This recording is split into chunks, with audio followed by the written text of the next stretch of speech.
जय माता कामाख्या की, जय माँ जगदम्बा, जय माँ विंध्यवासिनी, हर हर महादेव। आज का हमारा विषय असम स्थित माँ कामाख्या मंदिर से संबंधित है। आज हम जानेंगे महातंत्र के धाम की महामहिमा कि आप अगर वहाँ जाते हैं तो आप कैसे सिद्धि जागृत कर सकते हैं अपने, आप कैसे वहाँ मंदिर में दर्शनों का लाभ सकते हैं और आप वहाँ पर क्या क्या क्रिया कर सकते हैं जिसका आपको पूर्ण लाभ मिले, आपको यश कीर्ति और धन की प्राप्ति हो। अगर आप तंत्र क्षेत्र में आगे बढ़ना चाहते हैं तो माँ कामाख्या के बिना यह असंभव है, आप ये भी जान लीजिए। तो शुरू करते हैं आज की वीडियो। उससे पहले हमारे चैनल को सब्सक्राइब कर दें। अगर आपको वीडियो पसंद आए तो वीडियो को लाइक और शेयर अवश्य कर दीजिएगा। पहली बात आती है माँ कामाख्या, जिनकी वंदना भगवान नारायण और भगवान शंकर भी करते हैं। ब्रह्मा आदि और सभी देवताएं जिनके चरणों में नमस्तक रहते हैं, उन माँ कामाख्या को हम प्रणाम करते हैं। माता कामाख्या इस जगत की माता हैं और जब सती माता के जो भगवान नारायण ने 52 जो पिंड कर दिए थे चक्र से, तो माता की जो महामुद्रा थी, जो माता की योनि थी, वह इस महाधाम पर गिरी थी। इसलिए माँ कामाख्या एक बहुत ही तंत्र का बहुत ही गुणतम धाम है, बहुत ही रहस्यमय धाम है। अगर आप यहाँ पे सिद्धि साधना करते हैं तो आपकी सिद्धि सामान्य दिनों से भी अधिक ऊर्जावान हो जाती है और आप जल्दी ही शक्ति को प्रत्यक्ष कर सकते हैं। तो आइए जानते हैं कैसे कर सकते हैं। देखिए, जब भी आप माँ कामाख्या के क्षेत्र में जाते हैं तो वहाँ पे आप इतना समय लेकर जाइए कि कम से कम 5 दिन तो रुक ही सकें। 5 दिन हो या 3 दिन हो, 3 दिन से कम ना हो। अगर आप सिर्फ दर्शन करने के लिए जाते हैं 1-2 दिन के लिए, वो आपका अलग विषय है। लेकिन अगर आप पूर्ण लाभ चाहते हैं वहाँ जाकर, क्योंकि अगर आप बहुत दूर से जाएंगे, 1000-2000 किलोमीटर पार जाएंगे माँ कामाख्या के दर्शन करने, इसमें एक और विषय आता है कि कौन जा सकता है कौन नहीं जा सकता, ये भी अलग विषय हम जानेंगे। पहले जानते हैं। तो आप 3 दिन का कम से कम लेकर चलिए अगर आपको पूर्ण लाभ चाहिए वहाँ धाम का। उसमें आप वहाँ के जो गणपति जी हैं उनका पूजन करके आइए और वहाँ के भैरवनाथ जी का पूजन कीजिए, हनुमान जी का पूजन कीजिए। उसके बाद माँ कामाख्या के दर्शन करके और जो वहाँ पर 10 महाविद्याएं सभी के दर्शन करके आप पूर्ण लाभ पा सकते हैं। उसकी अलग अलग क्रिया रहेगी, ठीक है। उसमें तामसिक भी होती है, सात्विक होती है। तामसिक तो आप भोली मत जाइए, ठीक है। तामसिक तो आप करिए ही मत।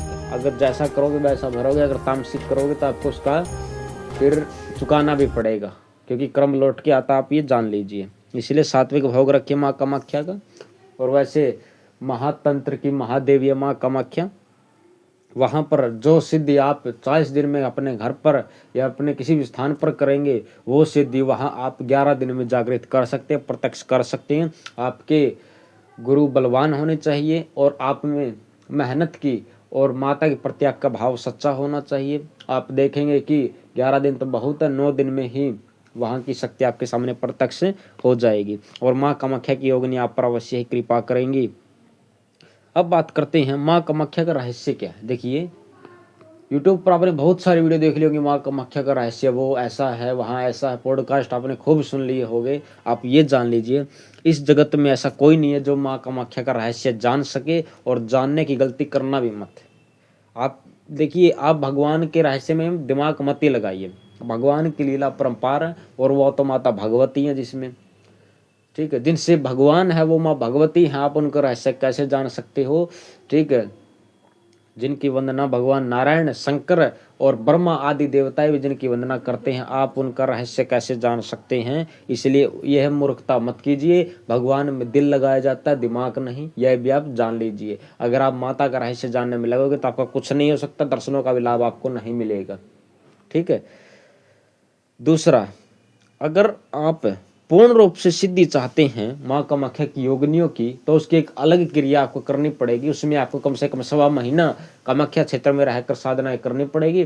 और अगर आपको गुरु दीक्षा मिल चुकी है तो आप जल्दी ही सफलता पा लेंगे। अगर आपके कोई गुरु नहीं है तो आप माँ कामाख्या से विनती कीजिए कि वो आपको एक बलवान और एक अच्छे सच्चे आपको गुरु प्रदान करे। आपको जरूर कृपा होगी, आप जरूर तंत्र क्षेत्र में आगे बढ़ सकते हैं। अर्जी लगाने के लिए माँ के लिए बस भाव ही काफ़ी है। आप जानते हैं कि माँ के बराबर कोई नहीं होता और माँ से बड़ा भी कोई नहीं होता। इसलिए बार बार भगवान नारायण बार बार अपने स्वरूप लेकर, कभी श्री कृष्ण का, कभी श्री राम जी का, ठीक है, आके माँ की गोदी में खेलते हैं। राम जी 3 माताओं की गोदी में खेलते हैं और हमारे कान्हा जी 2 माताओं की गोदी में खेलते हैं। शंकर भगवान हनुमान जी का अवतार लेकर माँ अंजनी की गोदी में खेलते हैं। इसलिए माँ की महिमा अनंत है। आप सच्चे मन से माँ को पूजिए, आपको गुरु भी मिलेंगे, आप साधना में भी सफल होंगे, आप तंत्र के क्षेत्र में आगे बढ़ेंगे, आप जन कल्याण भी करेंगे अगर आप अच्छे कर्म करते हैं और माँ के प्रति एकदम समर्पित रहते हैं, तो माँ आपको अपने लोक भी लेकर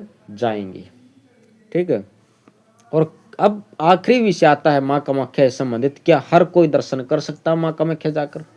देखिए, आपने बहुत बार सुन लिया होगा यूट्यूब से अपने गुरुओं से कि माँ कामाख्या में जो अविवाहित स्त्री या पुरुष है वह नहीं जा सकते, उनका वर्जित है। देखिए, वो विषय इसलिए कहा जाता, आप ये जान लीजिए, अगर कोई ऐसा कह रहा है तो आप उनसे बहस मत करिए, वो भी अपनी जगह सही है। क्योंकि आज देखिए कलयुग चल रहा है और आज के समय में देख रहिए आप, मॉडर्न जमाना है एकदम। लड़कियों के तो कपड़े एकदम आधे हो चुके, आधे क्या उससे भी कम हो चुके हैं।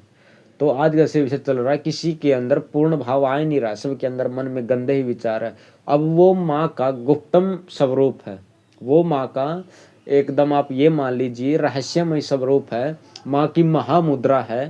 ठीक है। अगर आपके अंदर गंदे विचार और आप उनका स्वरूप करने गए और आपके अंदर गंदा विचार आया तो आपको दोष अवश्य लगेगा, आप ये जान लीजिए। अरे वो माँ है, हमारी जगत जननी है, उससे ही पूरे संसार का उद्भव होता है। आप और हम और जितनी भी सृष्टि बनी है सब महामुद्रा योनि से तो निकले हैं हम सब। और आप उन्हीं को देख के आप गंदा विचार लाएंगे, क्योंकि आपके अंदर योनि देखते एक विचार आएगा, वो गंदा विचार आएगा आपके अंदर। ठीक है, क्योंकि आपकी सोच वहीं तक जाती है। आप ये नहीं जानते कि वो महामुद्रा है, वो जगत माता, उससे पूरी सृष्टि उत्पन्न होती है, उससे देवताएं उत्पन्न होते, उससे योगनियां और उससे सभी महाशक्तियां उसी से निकली हैं। अगर आप वहां दर्शन करने गए, आपके अंदर गंदा विचार आया तो दोष आपको लगेगा ही लगेगा। अरे आप माँ को देखिए, आप ये मत देखिए कि वो महामुद्रा है, आप उसको स्पर्श भी मत करिए। अगर आपके अंदर सच्चा भाव है तो देखिए माँ के चरण हैं, माँ के चरणों को छू रहे हैं, आप ऐसा भाव रखिए ना। अब आप महामुद्रा को देख के, उस माँ की योनि स्वरूप को देख के आप गंदा विचार लाएंगे तो आपका सर्वनाश निश्चित है। इसलिए आपको मना किया जाता है कि, और ये बात देखिए अविवाहित के लिए नहीं, विवाहित के लिए भी, अगर आप विवाहित होकर गंदे में विचार रखते हैं तो भी आपका कोई फायदा नहीं है दर्शन करने का। सबसे मुख्य विषय यही रहता है। ठीक है, सबसे मुख्य विषय ये विवाहित हो या अविवाहित हो, अगर आपके अंदर गंदा विचार आता है माँ के स्वरूप को देख के तो आपका कोई फायदा नहीं है। वो जगत माता है। ठीक, आप ऐसा भाव रखिए वो माँ का स्वरूप नहीं, माँ के चरण, आप चरणों को स्पर्श कर रहे हैं, ऐसा भाव रखिए, तभी आपकी मुक्ति निश्चित है। अगर आपको यह वीडियो अच्छी लगी तो हमारे चैनल को सब्सक्राइब अवश्य करें और माँ कामाख्या जय जयकार करते रहें। ठीक है, माँ के मंत्र का जाप करते रहें। कामाख्ये वरदे देवी नील पर्वत वासिनी त्वं देवी जगत माता योनि मुद्रे नमस्तुते नमोस्तुते नमोस्तुते। जय माँ कामाख्या, जय श्री राम, हर हर महादेव।